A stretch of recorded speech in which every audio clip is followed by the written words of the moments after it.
사랑하는 하여무 가족 여러분, 안녕하세요. 김소명 목사입니다. 오늘 이 아침도 주시는 능력의 말씀을 힘입어 주와 함께 소망의 하루 열어가실 수 있기를 축복합니다.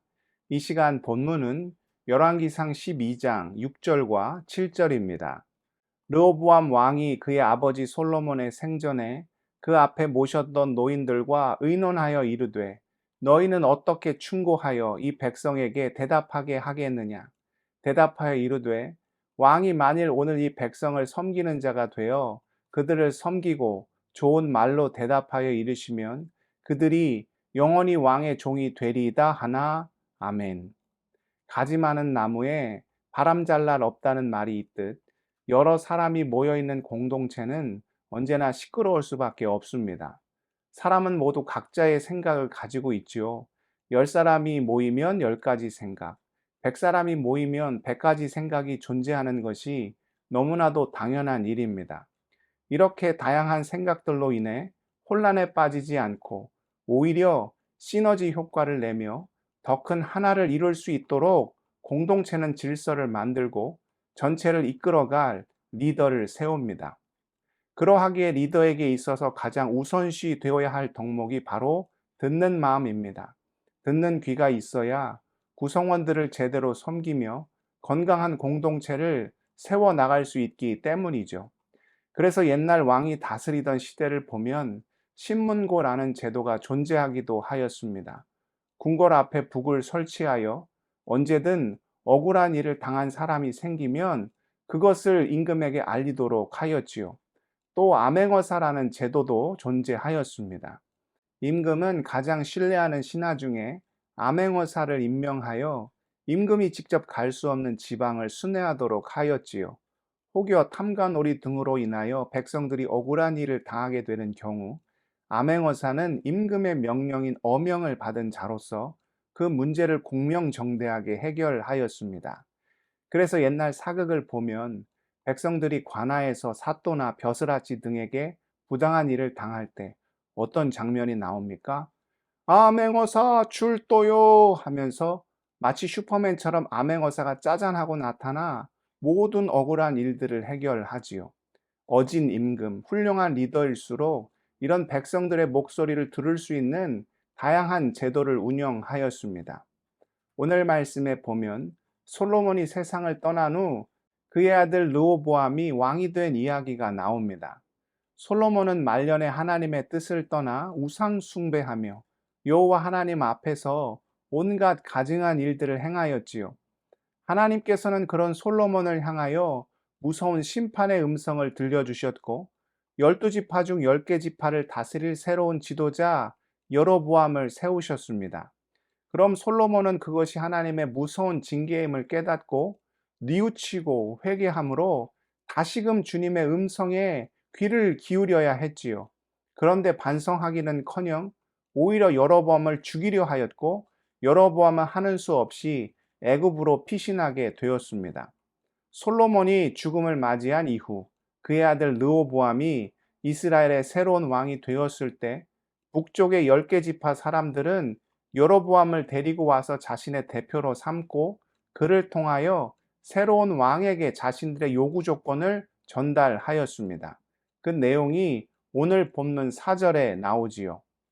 왕의 아버지가 우리의 멍에를 무겁게 하였으나 왕은 이제 왕의 아버지가 우리에게 시킨 고역과 매운 무거운 멍에를 가볍게 하소서. 그리하시면 우리가 왕을 섬기겠나이다. 솔로몬 왕은 40년 동안 이스라엘을 통치하였습니다. 그 중에 절반에 해당하는 20년은 성전을 짓고 왕궁을 건설하는 등 거대한 토목 공사를 진행하였습니다. 이 일이 이루어진 예루살렘은 이스라엘 남쪽에 위치하고 있었고 북쪽 10개 지파 사람들은 자신들의 생계도 뒤로한 채 이 힘든 고역을 감당해야 했습니다. 그래서 새롭게 왕이 된 르호보암에게 그와 같은 고통스러운 멍에를 다시금 그들이 짊어지지 않도록 요청을 한 것이지요. 먼저 르호보암은 원로들을 찾아가 자문을 구하였습니다. 그들은 왕의 역할이 백성들을 섬기는 것임을 상기시키며 좋은 말로 대답하도록 충고하였고 그렇게 할 때 백성들이 임금을 잘 따를 것이라고 이야기해 주었지요. 그런데 르호보암은 어떻게 하였습니까? 백성들의 목소리에 귀를 기울여야 한다는 원로들의 충언을 무시하고 아직 경험이 미천한 젊은 관료들과 상의하여 이 문제를 처리하려 하였습니다. 그들이 어떻게 조언하였습니까? 오늘 본문 10절과 11절입니다. 함께 자라난 소년들이 왕께 아뢰어 이르되 이 백성들이 왕께 아뢰기를 왕의 부친이 우리의 멍에를 무겁게 하였으나 왕은 우리를 위하여 가볍게 하라 하였은즉 왕은 대답하기를 내 새끼 손가락이 내 아버지의 허리보다 굵으니 내 아버지께서 너희에게 무거운 멍에를 매게 하였으나 이제 나는 너희의 멍에를 더욱 무겁게 할지라 내 아버지는 채찍으로 너희를 징계하였으나 나는 전갈 채찍으로 너희를 징계하리라 하소서. 한마디로 백성들의 요구를 들어주지 말고 더욱 가혹한 멍에를 짊어지게 하라는 것이었습니다. 이후에 우리가 살펴보겠지만 결국 이스라엘은 어떤 결과를 맞이하게 됩니까? 르호보암의 강팍하고 굳은 마음으로 인하여 이스라엘은 분열하였고 결국에는 패망의 길을 걷게 되지요. 리더에게 가장 중요한 것은 듣는 마음입니다. 특히 주의 공동체를 이끌어가야 할 영적 지도자들에게 정말 필요한 덕목이 첫째는 하나님의 말씀을 경청하는 것이요. 둘째는 맡겨진 지체들의 눈물과 고통과 탄식과 아픔에 귀를 기울이는 것이지요. 이 듣는 마음이 있을 때 주의 공동체는 어떠한 고난과 역경 속에서도 오히려 주의 말씀의 능력을 경험하며 평안하여 든든히 서가는 주의 놀라운 기적을 체험하게 됩니다. 사도행전에 기록된 초대교회의 모습을 보십시오. 그들 앞에 놓인 것은 오직 핍박과 박해뿐이었습니다. 어디 그들이 세상 권세가 있었고 넉넉한 재정이 있었습니까? 예수 믿는 것 때문에 도망 다녀야 했고 핍박 받아야 했고 숨어 지내야 했으며 심지어는 목숨도 내놓아야 했습니다. 그럼에도 어떤 역사를 이루었습니까? 사도행전 4장 4절입니다. 말씀을 들은 사람 중에 믿는 자가 많으니 남자의 수가 약 5천이나 되었더라. 또 사도행전 6장 7절입니다. 하나님의 말씀이 점점 왕성하여 예루살렘에 있는 제자의 수가 더 심히 많아지고 허다한 제사장의 무리도 이 도에 복종하니라. 그야말로 폭발적인 부흥 성장을 이루었지요. 이유가 무엇이었습니까? 그들에게는 하나님의 음성에 귀를 기울이는 듣는 마음이 있었고 또한 지체들의 눈물과 아픔을 함께 나누는 열린 마음이 있었기 때문이지요. 사랑하는 하여목 가족 여러분, 우리에게는 지금 어떤 마음이 있습니까? 어떤 마음을 품어야 무서운 심판이 아닌 놀라운 주의 기적과 은혜를 경험하는 복된 인생을 살 수 있을까요? 무엇보다 하나님의 음성에 귀를 기울이고 지체들의 아픔을 함께 나누는 듣는 마음, 열린 마음이 성도를 성도답게, 교회를 교회답게 합니다.